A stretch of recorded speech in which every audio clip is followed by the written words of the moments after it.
අපි සැලසුම් හදලා තියෙනවා. අපේ ප්‍රවාහන පද්ධතිය දියුණු කරන්න ඕන. පොදු ප්‍රවාහනය අපේ පවුලක කෙනෙක් තමන්ගේ ප්‍රවාහනය සඳහා දරන වියදම වැඩි. සහ මේ බස් ඉතාමත් හොඳ ප්‍රමිතියකින් නෑ. අපි සැලසුම් ගොඩක් හදලා තියෙනවා. සංගමයයි පුද්ගලික බස් සේවාවයි ඒකාබද්ධ කරන්න ඕන. බස් වලට යම් ප්‍රමිතියක් ගේන්න ඕන. බස් රථය තනි වෙනුවට යම් සමාගමකට දාලා සමාගම කළමනාකරණය කරනවද කියලා අපි කල්පනා ඒ සඳහා අපි සැලසුම් හදලා තියෙනවා. මේ අවුරුද්ද අපි රුපියල් කෝටි 300ක් වෙන් කරා. අලුතින් ඒ කියන්නේ ශ්‍රී ලංකෙන් ගේන එතන බස් 500ක් ගේනවා. ඊට අමතරව බස් 100ක් ගේනවා ප්‍රමිතියෙන් යුතු ලෝකේ දියුණුවයි සම්මත රටවල් වල දුවන වර්ගයේ බස් මේ කිලෝමීටර් 10ක් යනකොට කොන්ද රිදෙනේව නෙවෙයි. වහින්ද හිතන බස් නෙවෙයි. ඊටම සුවපහසු ප්‍රවාහන සේවය සඳහා අපි අවුරුදු කීපයක් යනකොට අපි බස් රථ හිමියන් එක්ක සාකච්ඡා කරමින් තිබෙනවා. මේ නේද පතෝල මැස්ස වගේ තියෙන බස් රථ වෙනුවට ක්‍රමානුකූලව සුවපහසු බස් රථ සේවයක් පොදු ප්‍රවාහන සේවයක් අපේ රටේ අපි ආරම්භ කරනවා. මේ අයවෙන් අපි මුල් ගල තිබ්බා. හදනව රට. එතනින් අතර වෙන්නේ නැහැ. අපි සැලසුම් කළ තියෙන අපේ සෞඛ්‍ය සේවය ඉතාමත් දියුණු ලෙස වර්ධනය කරන්න. මේ අවුරුද්දේ අපි බිලියන 650ක් ආසන වශයෙන් ගත්තොත් රුපියල් කෝටි 65ක් සෞඛ්‍ය සඳහා වෙන් කරලා තියෙනවා. රුපියල් කෝටි 65ක් සෞඛ්‍ය සඳහා වෙන් කරලා තියෙනවා. ගොඩනැගිලි ටික හදන්න, උපකරණ මිලදී ගන්න, අවශ්‍ය කාර්ය මණ්ඩල ගන්න, බෙහෙත් ගන්න. අවශ්‍ය අතිතරම් මුදල් ප්‍රමාණය වෙන් කරලා දීලා තියෙනවා. අර්බුදයක් ඇති වුණොත් අර්බුදයක් ඇති වෙන්නේ මිලදී ගැනීම සඳහා ගතවන කාලේ. එහෙම නැත්නම් ආයේ කිසිදු රෝලක බෙහෙත් පෙත්තක් හිග නොවන ආකාරයෙන් බෙහෙත් ගැනීම සඳහා මුදල් ටික වෙන් කරලා තියෙනවා. අපි සැලසුමක් හදලා තියෙනවා. ක්‍රමානුකූල අපේ සෑම පවුලකටම පවුලේ වෛද්‍යවරයෙක් ඉන්න ඕන. අපි එක නියම ව්‍යාපෘතියක් මේ අවුරුද්දේ පටන් ගන්නවා. තමන් දකින ස්පිරිතාලෙට දකින දොස්තර ගාවට යනව නෙවෙයි. තමන් පිළිබඳ තියෙන වෛද්‍ය වාර්තාව, තමන්ගේ රෝග නිදානයන් පරණ රෝග ගැන අදහස් තියෙනවා. එක වෛද්‍යවරයෙක් ඉන්නවා. ඔබ යන්න පළමුකොට මේ වෛද්‍යවරයා ගාවට. එයා තමයි කියන්නේ මේක ගණන් ගන්න ඕන ලෙඩක්ද, තවත් පරීක්ෂණ කර යුතු ලෙඩක්ද, පවුලට වෛද්‍යවරයෙක්. ක්‍රමානුකූල අපි අපේ පාලනයේදී සෑම පවුලකටම වෛද්‍යවරයෙක් ඇති වෙන විදිහට අපි සෞඛ්‍ය සේවය දියුණු කරනවා. මේ 2026 වසරේ අපි අලුත් විෂය නිර්දේශයක් හඳුන්වා දෙනවා. පළවෙනි පන්තියයි 6 පන්තියයි. අනිත් ඒවා පරණ එකේම යන්න. හැබැයි 6 පන්ති ළමයිට අලුත් එකක්. ඊළඟ 7ට එනවා, 8ට එනවා, 9ට එනවා. අවුරුදු 4ක් යනකොට 9 පන්තියට එනකොට ඉන්නේ අලුත් විෂය නිර්දේශ සහිත ළමයි. ඊට පස්සේ 9 පන්තියෙන් තෝරා ගැනීම විභාගයක් තියෙනවා. විභාගයක් තියලා දරුවා යන්න ඕන පාර කියනවා. ඔය වෘත්තීය වේදිකයෙක් වෙන මේ පාර යන්න. ඔය වෛද්‍යවරයෙක් වෙන මේ පාර යන්න. ඔය කාර්මික ශිල්පියෙක් වෙන මේ පාර යන්න. ඒ වගේ පාරවල් ගණනාවක අපේ දරුවෝ ගෙනියනවා. ඉඳ පාසලට ඇතුළත් වෙන දරුවෙක් අධ්‍යාපන වශයෙන් නිපුණතාවයක් හෝ වෘත්තීය වශයෙන් නිපුණතාවයක් නැතුව කිසි පාසල් දරුවෙක් එළියට වැටෙන්න දෙන්නේ නැහැ. මතක තබා ගන්න. අධ්‍යාපනයේ විශාල වෙනසක් ඇති කරනවා. ඒ කියන්නේ මොකද්ද? අද අපේ පවුලක් ගත්තොත් බේත් හේත් ගන්න වැඩි වියදමක් දරනවා. ප්‍රවාහනයට වැඩි වියදමක්, ගමන් බිමන්ට වැඩි වියදමක් දරනවා. දරුවන්ගේ අධ්‍යාපනයට වැඩි වියදමක් දරනවා. අපි මේ වියදම් ටික ඔක්කොම අඩු කරනවා. ප්‍රවාහන සඳහා වියදම අඩු වෙන්න ඕන. ඒ වගේම බේත් හේත් සඳහා වියදම අඩු වෙන්න ඕන. අධ්‍යාපනය සඳහා පවුලක් දරන වියදම අඩු වෙන්න ඕන. එතකොට තමන්ගේ ආදායම අනිත් වැඩවලට යෙදෙනවා. තමන්ට චිත්‍රපටයක් බලන්න, විනෝදයෙන් ඉන්න, හොඳ ආහාර වේලක් ගන්න, ගෙට කාමර කැලලක් එකතු කරගන්න, හොඳ වැසිකිලි පද්ධතියක් හදාගන්න, විනෝද ගමනක් යන්න සල්ලි ටික ඉතුරු වෙන්න ඕන. හැබැයි මොකද වෙලා තියෙන්නේ? අපි හම්බ කරන සල්ලි ටිකක් ලෙඩට, අනිත් එක ගමනට, අනිත් එක අධ්‍යාපනයට. එහෙම ලෝක රටවල් නේ ටික අපි කරන්නම්. ඉතින් අපි තාත් සැලසුම් සාගතව ඒ වැඩේ කරමින් තිබෙනවා. ඉතින් තාමත් හොඳ සුවපහසු ජීවිතයක් අපේ රටේ පුරවැසියන්ට ලබා දීම අරමුණු කරගත්තු සැලසුමක් අපි වැඩ කරමින් තිබෙනවා. මේ මොහොතේ බලාගන්න විශ්‍රාම වැට වැඩි කරලා, වැඩි දීමනාව වැඩි කරලා, වක්ගොඩ දීමනාව වැඩි කරලා නේද මේ ඔක්කොම දීලා මේ වෙලාව බලාගන්න එක. හැබැයි දිගු කාල ලෙස ජීවිතේ ගොඩනගන එක. ඒ විතරක් නෙවෙයි, අත්තරලා හිටපු ජනපදාවක් ඉන්න අපේ රටේ. රිමාන්ඩ් වුණොත් කවුරු හරි අය කවදාවත් රස්සාවකට යන්න බෑ.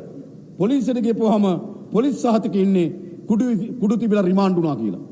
කොහෙවත් රස්සාවකට ගන්න බෑ. සමාජයෙන් කොන් වෙනවා. අපි මේ අයවැය කෙනේ මුදල් වෙන් කරා රිමාන්ඩ් බාරේ ඉන්න සිරගත වෙලා ඉන්න හැකියාව තියෙන තරුණ තරුණියන්ට අපි වෘත්තීය පුහුණුව ලබා දෙනවා. එයා හිරේ ඉන්නකොට ඉගෙන ගන්නවා. හිරේ ඉඳගෙන එයා NVQ සහතිකයක් එක්ක එළියට එනවා. නැවත අපි සමීක්ෂණයක් කරලා බැලුවා. අත්තඩංග නැවත හිරේ ඉන්න අයගෙන් වැඩි ප්‍රමාණයක් නැවත හිරේ ඉන්න අය. එහෙමනේ ගම්වල මාස 3ක් යනවා, මාසයක් ඉන්නවා, ආයෙ මාස 3ක් යනවා. එහෙමනේ තියෙන්නේ. ගොඩක් වෙලා බලන්න. නෑ එන කෙනා නැවත සිරගත නොවන ආකාරයට එයාට පුහුණුවක් ලබා දීලා එයාට රැකියාවක් ලබා ගැනීම සඳහා අපි වැඩ හදනවා. හැම කෙනාම බලා ගන්නවා. මොකද්ද රැඳවුම් මධ්‍යස්ථානවල දරුවෝ ඉන්නේ දෙමව්පිය නැති බලා ගන්න බැරි. ඒ හැම දරුවෙකුටම රුපියල් 5000ක් දෙනවා මාසෙකට. ඒ 5000 රුපියල් 3000ක් ස්ථිර ගිණුමකට දානවා. ඒ අනාථ කඳුරු කෙන දරුවෙක් විවාහ වුණොත් විවාහ වෙන හැම දරුවටම ආණ්ඩුව රුපියල් ලක්ෂ 10ක් දෙනවා ගයක් හදාගන්න. ආණ්ඩුවෙන් දෙනවා. දෙමව්පියනේ එයාට කියලා ගයක් නේ. එයා ජීවත් වුණේ රැඳවුම් කඳුරක, රැඳවුම් මධ්‍යස්ථානයක. එයා එළියට එනව එතනින්. යන්න තැනක් නෑ එයාට. ආණ්ඩුව මොකද කරන්න ඕන? අපි එවැනි හැම දරුවෙකුටම රුපියල් ලක්ෂ 10ක් දෙනවා ගයක් හදාගන්න. හැම කෙනාම අත්තරින් නැතුව ආණ්ඩුවක්. එහෙමයි වැඩ. සියලු ජනතාව බලා ගන්න සේවාවන් ටික දිනු කරන රටක් අපි හදනවා.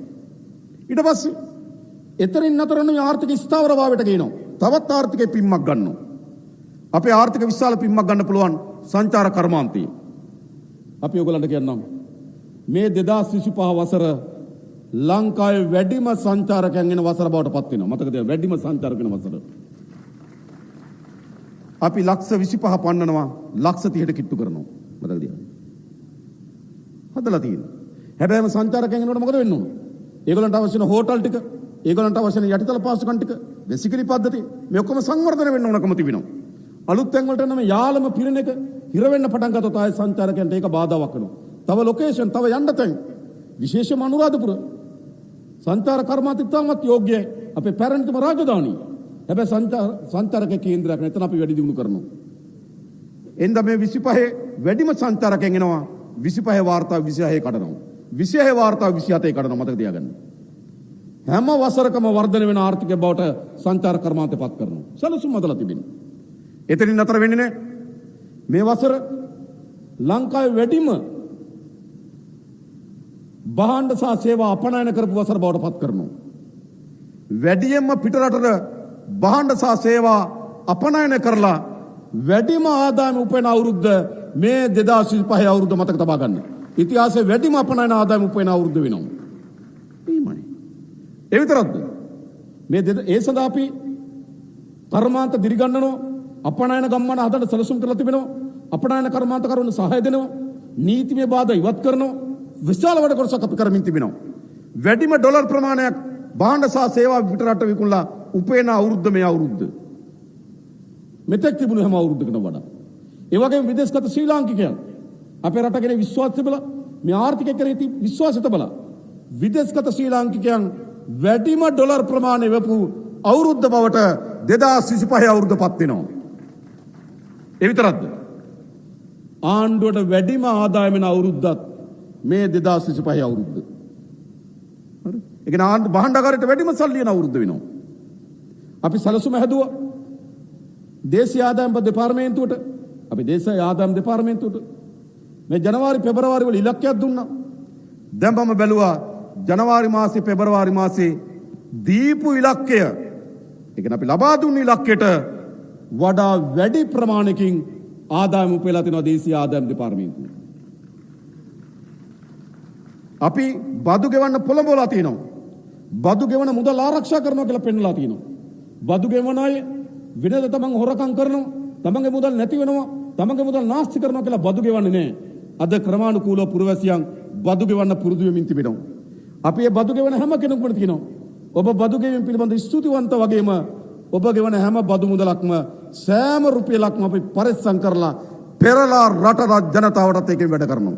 බදු ගෙවන්න. එහෙමයි රටක් හදන්න. රට ඉතාමත් ශීඝ්‍රගාමී වැදගත් පියවර ගණනාවකට අවතීර්ණ වෙලා තියෙනවා. කොහෙද මේ ආණ්ඩුව හදලා තියෙන මාසාහි දැන් මේ රටේ ජනතාව විවිධ අවස්ථාවල ආණ්ඩු හැදුවනේ. මාස 6කින් මෙහෙම ආණ්ඩුවක් ලංකා ඉතිහාසෙම ඇදිලා නැහැ මතක තබා ගන්න. ඒ විතරක්ද? අද කිසිදු පුරවැසියෙකුට ඇඟිල්ල දික් කරලා කියන්න පුළුවන්ද ආණ්ඩුවේ දේශපාලන අධිකාරිය හොරකම් කරනවා කියලා? අවුරුදු 70කට පස්සේ ආණ්ඩුවක් හැදුනා. මහජනයාගේ මුදල් රුපියලක් 7ක් හොරකම් කරන්නේ නැති ආණ්ඩුවක්. ඒක තමයි මේ ජාතික ජනබලවේගයේ ආණ්ඩුව. දැන් මොකද වෙලා තියෙන්නේ? මේ ටික හරියට මෙලාගෙන සැලසුම් කර ඉදිරියට අපි යනවා. එතකොට මොකද වෙන්නේ?